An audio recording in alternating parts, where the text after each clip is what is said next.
Do you need encouragement to turn tragedies into your own triumphant life story? If so, this podcast is for you. Listen to powerful guests who have persevered through challenges so you can gain strength to build your championship life. The host of Professor of Perseverance podcast, Dr. James Perdue.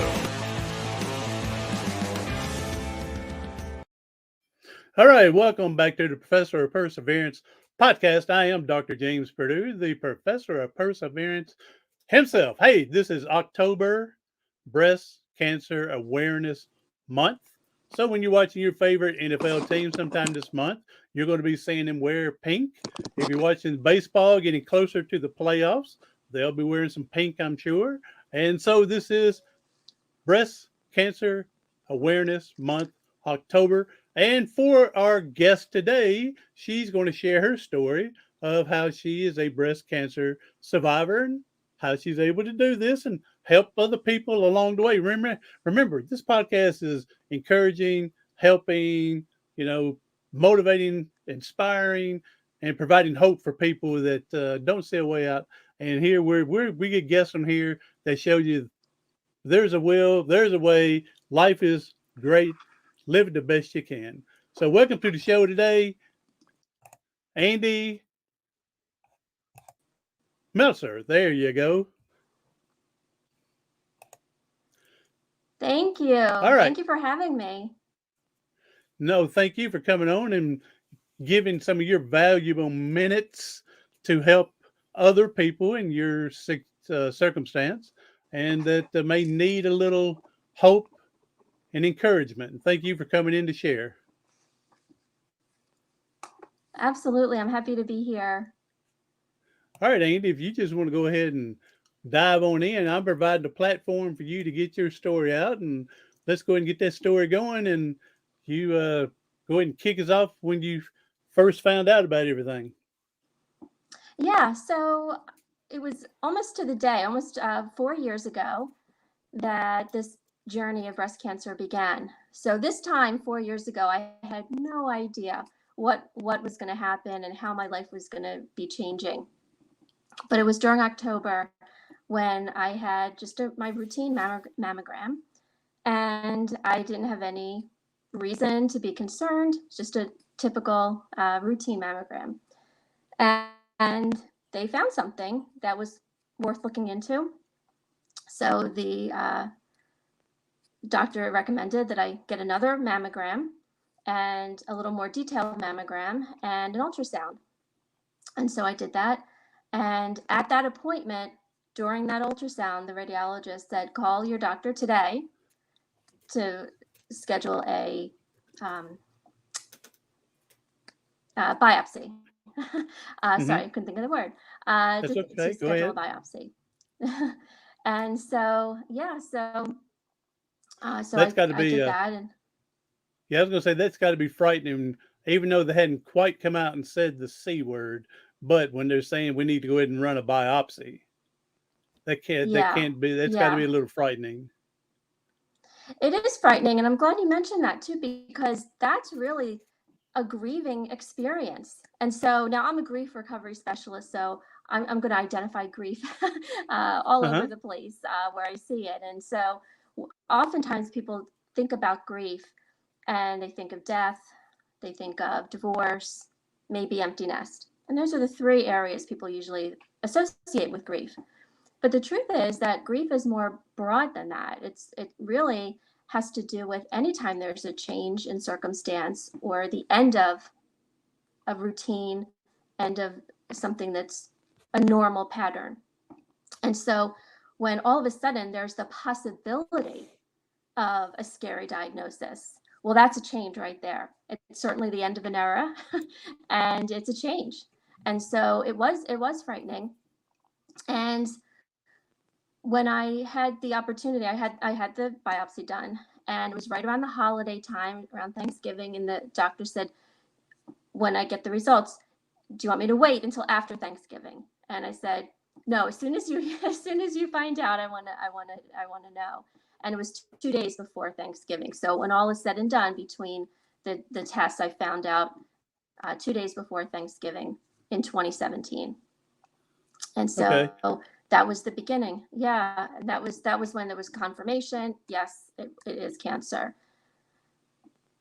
So because Okay. I'm a grief recovery specialist, as soon as, every step of the way, as soon as I was aware I was feeling something, I was in the lifestyle and pattern of sharing those feelings, talking about them in a way that was helpful.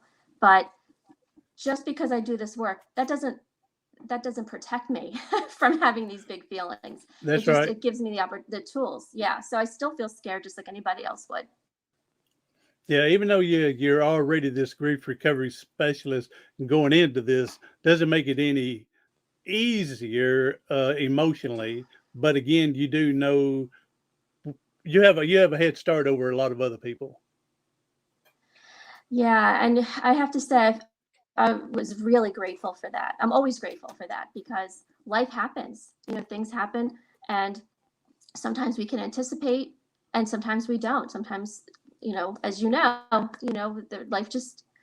life happens, and it's how we persevere, how we deal with it. So it doesn't mean that we're protected from those things that happen. It just means that some of us have opportunities to really thrive and take those experiences and deal with the feelings and really thrive and help other people.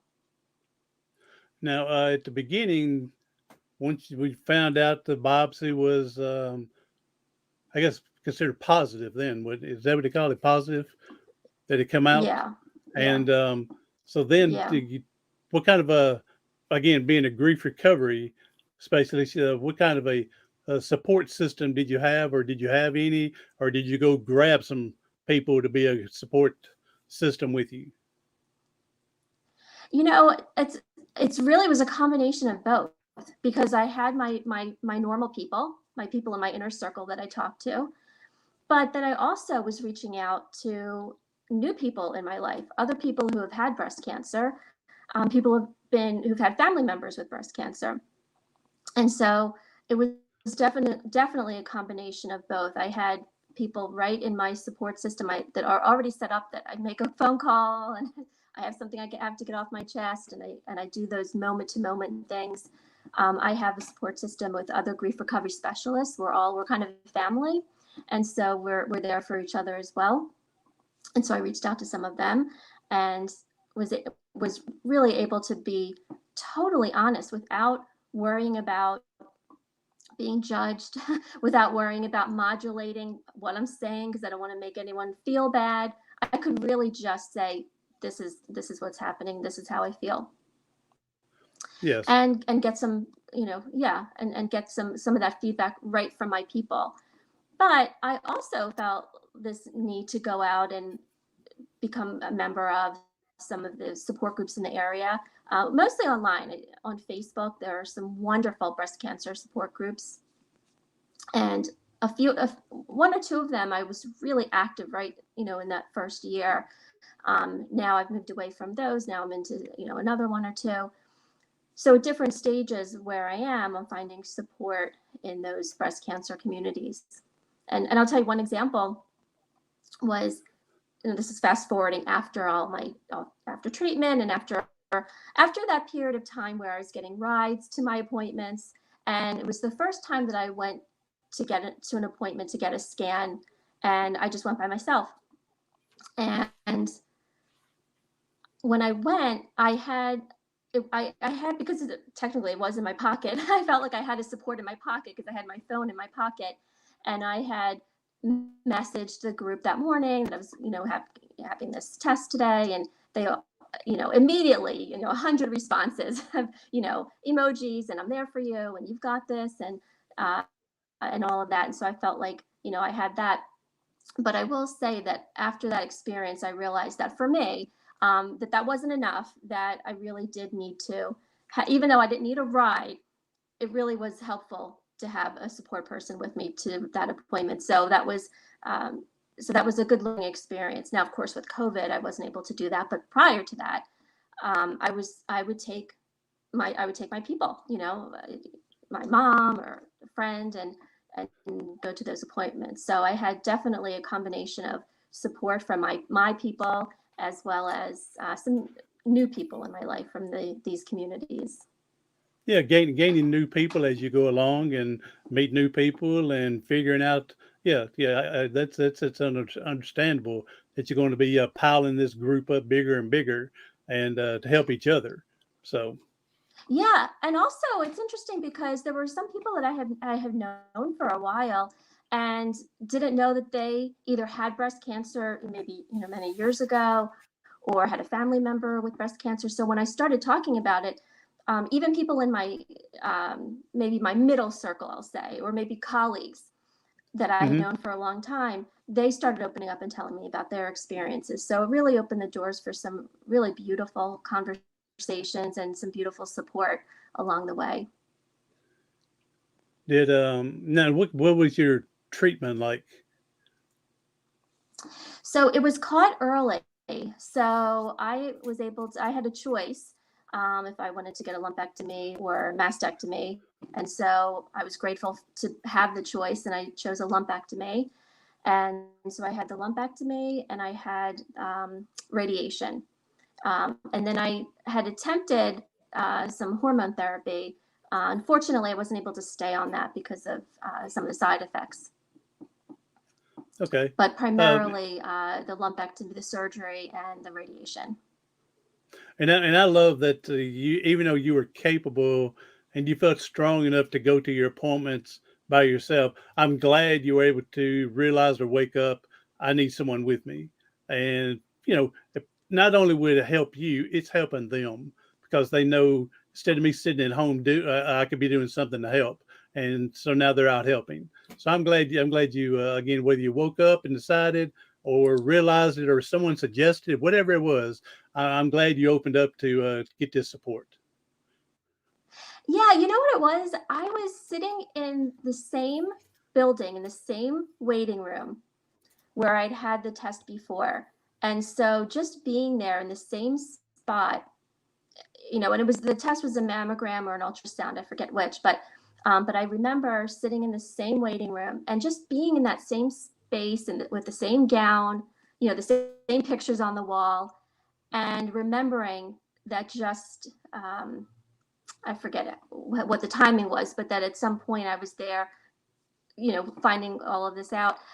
I feel like in that moment, I was just like, oh, it would be really nice if if I had my mom here with me, right now. So it was really in the moment that I was like, oh, this was a strategic error to do this on my Yeah, own, but yeah. good information for moving forward. Yes, yes, and I'm glad that worked out for sure on that part with the getting support system, getting them involved with you. Other than Yeah. most of them say, "I'll pray for you," I'm sending positive ways, but this way they could actually be involved. Yeah, absolutely. Yeah, yeah. And I like how you mentioned too that it's good for them as well, which absolutely is true. People do want to help, and you're right, there are many different ways that they can help, and they want to. So yeah, I think it's nurturing to the relationship to allow people to be there for you. Now, Andy, you seem like a positive person. Have you always had this positive mindset, or did you learn to inquire it with the breast cancer, or you've always had it? Well, I will say I've always been a very sensitive person. So I can't I mean I definitely have a mindset of wanting to see the positive and wanting to make the most out of a situation. So even if it's a difficult situation, because I don't really want to suffer, on the one hand, I want to get out of it as much as I can so that I don't have to go through it again. But it also means I have to really dig deep into it. So I have to, hmm really be there and, and experience it. So, so I feel like I've always been very sensitive. And before the grief recovery, I didn't really know what to do with those feelings. And I stuffed a lot of those feelings. It was almost like overwhelming and too much. So I would say that I would go through periods of just being overwhelmed. I'd get to the positive, but it was a much longer process a lot of suffering in the Yeah. in that process. Whereas now I have tools, and while I still have pain and I'm still sensitive, I feel things very deeply, but I can bounce back a lot quicker. Do you think part of that could be because you were a grief recovery specialist before this, and maybe you just didn't want to show weakness to the people you may have counseled before? Or, I mean, I'm just wondering. You said because sometimes it was long, emotional, painful, that for you to take on these other characters and stuff like that. Do you think because being a grief recovery specialist beforehand, and you just didn't want to seem like you were weak or something? I don't know. I'm just guessing. Yeah, no, that's a great question. And I've heard that question before in some in slightly different ways. But I'm glad you mentioned that, because the truth is that in order to do this work, we actually have to be emotionally honest. So now, of course, it's about the other person and not me. So, I'm Hmm. always aware of that. But it's actually one of the myths of grief that we have to be strong for others. And so, actually, the one of the best ways to help people through grief is to be an example yourself. And so, for me, I I when I was I guess what I was talking about was pre grief recovery, before I Okay. had grief recovery tools. But Okay. once I got into grief recovery, in fact, in order to be trained to even do this work, we have to do the work on ourselves as well. So we have to actually go through the process. So it's a great question, and I love that, because the other flip side of that, where I thought, a lot of times people are going with that kind of question too, is how hard it is to take on when other people are suffering, and trying to, how to manage that. But yeah, the truth is, for me, the experience of grief is it's a normal and natural reaction. And so, because I want to teach that, I want to be the example of that. So yeah, I think it was once I became a grief recovery specialist that I actually stopped pretending like I was okay in the moment, just to appear like I was strong. Good deal. Hey, Blind Neil has But I coming love in. that. Hey, It's thank you, really great. Blind Neil, and saying hello to you. And again, we're talking with Andi Meltzer, and the October is Breast Cancer Awareness Month, and she's sharing her story, how she went through with her cancer. And so, and we're glad you're still here, Andi. You said 4 years ago, so things are going right, going the right path, and glad to hear that. Now, how long is it before you consider Yeah. what's in remission or cured? And I'm not sure what the real is. That this cured and remission the same thing, or is that still two different things? Because I've heard them used as the same thing as a cure. You know what I'm saying? They'll say cured, and Yeah. then I've heard someone else Yeah. use, well, I'm in remission and I'm cured because I don't have any cancer. And is that the same, or just people not using it correctly? Well, what I can tell you that the doctors have told me is that breast cancer is different from all other cancers. And so there are some of those terms that they'll use with other types of cancer. But with breast cancer, what the doctors have told me is that they will never say cancer free, they'll never say cured. But what they will say is no evidence of disease, which is great when Okay. you hear that, no evidence of disease. But Oh, that's the yes, hot that exactly. that's really all this is, because breast cancer, the way they explain it to me, is just so sneaky. And because one little cell can escape, and you could it could move, it could show up in your bones, in your brain, your lungs, your liver. And even if it does, it's still, and they find it there, it's still, they when they test it, they can tell if it's actually breast cancer that migrated to those areas. So, Okay. yeah, so the best I get is no evidence of disease. Now it's 4 years, almost, not quite, but almost 4 years. And so the 5 year, they say that the most likely time for it to come back, if it's going to come back, is 5 years. So I'm still within those 5 years. So some of the terminology also they might be being a little more careful within the first 5 years. But that's my understanding, is when they talk about when you get a scan, and if it's all clear, the best that you get is no evidence of disease. Okay. And that's what And no and one's that's what I have been getting. okay. And no one's explained that to me before about breast cancer being different compared to others. You done learned me something today. All right, Andy, thank you. So now see my mom went through cancer. It's been 20 years ago. And Um, we had heard remission, remission, remission. You're in remission. You're in remission. Then when mhm. year 5 came, hey, no cancer, you're cured. Pretty much. But so I remember hearing, and I felt so bad for the family that this one woman come out and says, and it's only been like 2 years, year and a half. And she says, yeah, they don't find no cancer in me. I'm cured. I'm going, no, you don't need, I think you're in remission, not cured. And she passed away like 10 months later. And I'm going, Oh, someone should explain to her better that you're in remission, you're not cured, because it hadn't been 5 years. And see, that's my understanding. I could be totally wrong with that, but that's how my understanding was. You're in remission, remission, remission. 5 years, then you're pretty much, like you said, cured then. So because nothing had come okay. back. Yeah, and it's interesting. Yeah, and there's so much to learn about cancer and different types of cancer. So, well, interesting. Well, my And I heart goes forgot what out to she. you for that experience. But that was someone that I knew I went to school with, and it may have been breast cancer Yeah. too when all that happened.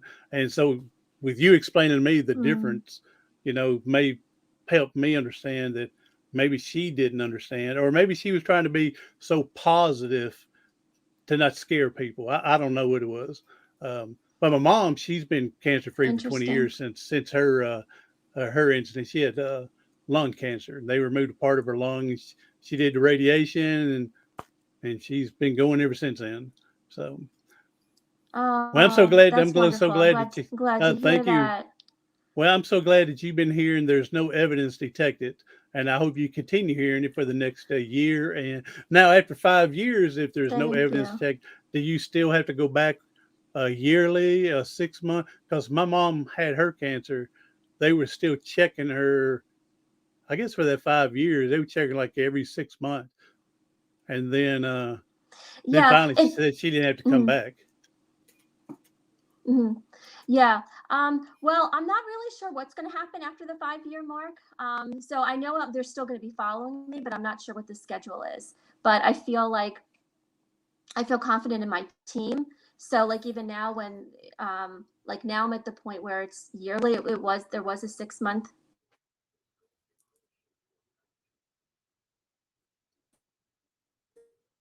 period. Now it's yearly. Can you see me? I can't see myself. I'm not sure. Oh, I here can we go. see you. Okay, I'm I back. Yeah, I can Okay. see and hear you. So, sorry about that. Oh, okay. Oh, good. Okay. Um, I lost my train of thought. Oh, so there was a point where it was 6 months, but they always say, but if there's any concerns, you can come in sooner. So my plan now is on a year. Scans are on a yearly schedule, unless something comes up. If I have any concerns at all, I can call immediately. Yeah, and then they'll adjust things as needed. So, Yeah. Blind Neil, you are Yeah. exactly correct there. Says every day is a gift. Amen, brother. And it's a precious gift. And we don't know when it's our time. Yeah. Be good to one another. There you go. Way to bring it home Uh, there, big Blind Neil. So be good to oh, one another. So words to I live love by. it. You need to make a That's, T-shirt on that, Blind Neil. Make a T-shirt. Be good to one another. yeah, So, I all love right it. now, I love it. Andy, Um, oh, so now that if you can give like one or two tips to help the listeners on how you've been able to make it through this. Of course, you're cheating going in with the grief recovery specialist. Okay, not everybody's going to be going in marked and branded as you. So if you can give one or two, three pieces of advice to help them get a head start when they hear those words. Yeah. Yeah, and you're right. And you know what? I wish that more people had these tools and these tools, and it's available. So you can work with me or anyone. I can refer you to people, but there's definitely help out there. So I would say for me, because I already had a network. I was already in the frame of mind of, if I need help, I'm going to ask for it. But even if you're not, if for something like this, something is, and by the way, it's not just if for someone who is diagnosed with breast cancer, but anyone connected to that person, because this affects the whole family and everybody close to that person. And so they're grieving as well. And so reach out for support, reach out for help, talk to people, and just not to be professional, it could be, but reach out for people. And I would say for what I did was I adopted this mindset of I'm going to say yes when someone wants to offer me help, unless there's a reason to say no. I'm just going to say yes. And so when people offered whatever they offered, if they offered prayers, if they offered even if they offered a ride and I didn't take the ride, I pocketed that. And so whatever they offered me, I would say yes, unless there was a reason. And sometimes it was, I'm sending good thoughts. If they were religious, it might be I'm sending prayers. If they're not religious, it might be, I'm sending good energy your way. Whatever people offered, I accepted. And even if it was a ride or something, for example, because I really had, like, my mom took me pretty much all the appointments. And so even if I were to say no to something, I was still accepting the goodwill that was behind it. And what I did was I did this meditation. So it's really like it's a two for here you're getting. There's one is accepting the support. And the other is I started doing this meditation where everything that they were offering, the prayers, the love, the good energy, the offers to help me, the offers for food, all of that, I just it was like this love that was surrounding me, and it was like a force field protecting me. So I just would take that in, and I would do this meditation, and I visualized this light and love surrounding me. And every time someone said something nice to me, it added to that. And of course, I couldn't live in that meditation, but I would go to it whenever I thought of it. And so, and then and so because I was doing that, I was also in the mindset of trying new things. So for example, at the gym, there was a Tai Chi class that I hadn't taken before, and I took this Tai Chi class. And the instructor did this visualization exercise during the class, which was very similar to the one that I had just described. Only instead of it being surrounding our bodies, he was describing it like there's a light from your crown and going in it inside your body, strengthening you. Well, that was fantastic, and I added that. And so just being open to something new, not even knowing what you're going to get out of it, but things that are healthy or that feel good, or you don't even know why, but you're like, oh, there's this art therapy class, maybe I'll do that. Just jumping into something new. And then I had this new added dimension for my meditation. I had this force field around me, protecting me and loving me, and then I had this force, this light and love inside me, strengthening me. So just being open. I had a friend of mine who offered to do Reiki on me.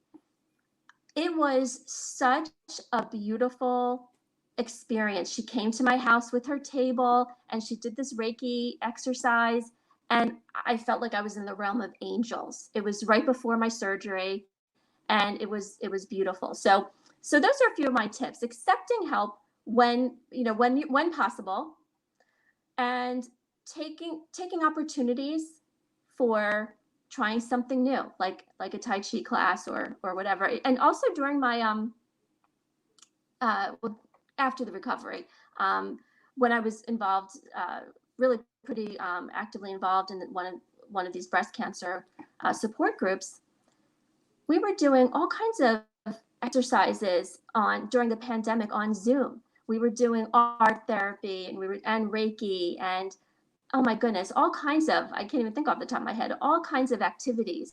And so we were really there for each other, for experiencing some new things together. So those are a couple of tips. Oh, This and then is the third thing, Zoom. Oh, go yeah, ahead. I'm sorry. And the third thing is all along the way, being mindful of how I'm feeling. Emotion, not just physically, but emotionally, how am I feeling? And if I'm feeling afraid, if I'm feeling nervous, if I'm feeling happy, if I'm feeling sad, if I'm feeling whatever I'm feeling, to really own that and recognize this is totally normal to have all kinds of feelings. And so just along the way, being aware of my feelings, and that there are different stages, not of grief, but there are different stages in the process of going through cancer. Like there's this stage when for example, like there's a stage when you start radiation, and then there's a stage when you stop.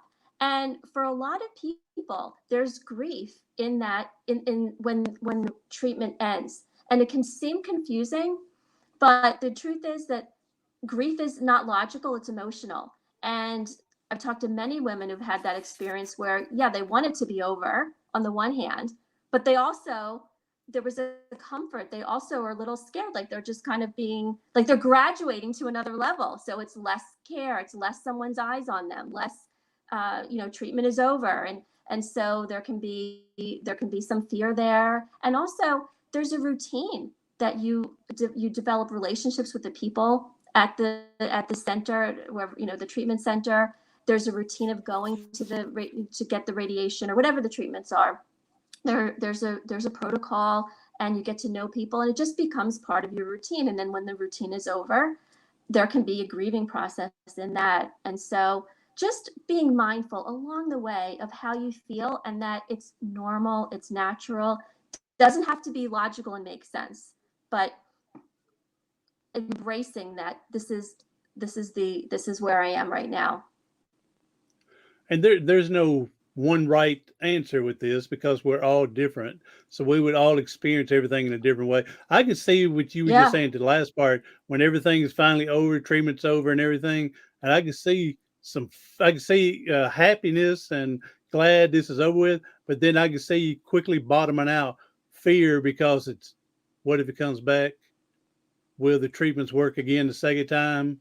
A lot of questions that you would hope would be answered before that last one, I would think. Yeah, absolutely. Yeah. Yeah. Absolutely. And the feelings can be conflicting, just like you described.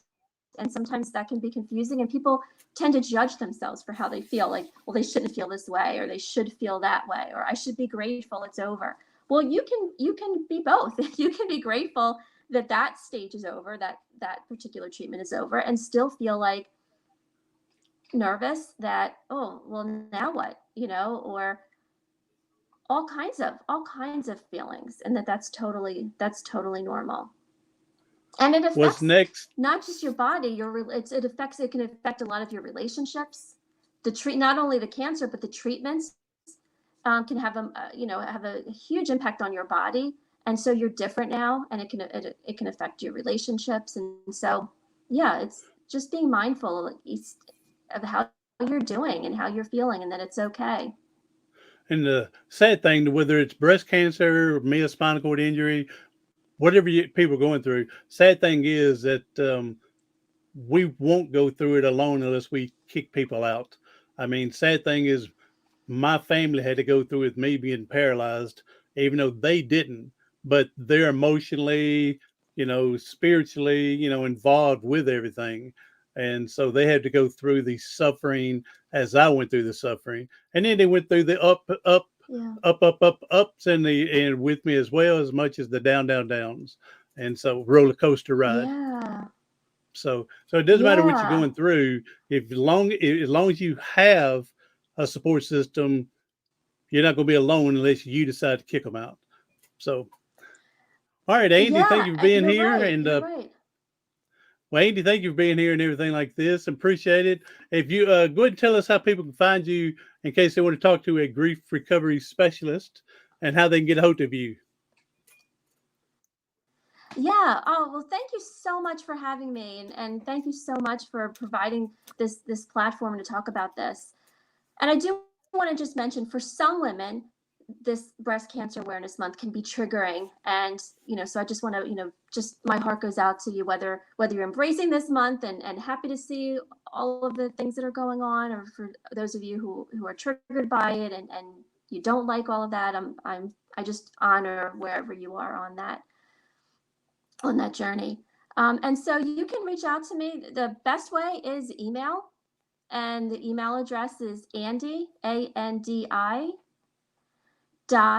.m, as in my last name, Andi.m@comcast.net. And from there, we can set up a Zoom call, a phone call, whatever I can send you in whatever direction, would be most appropriate.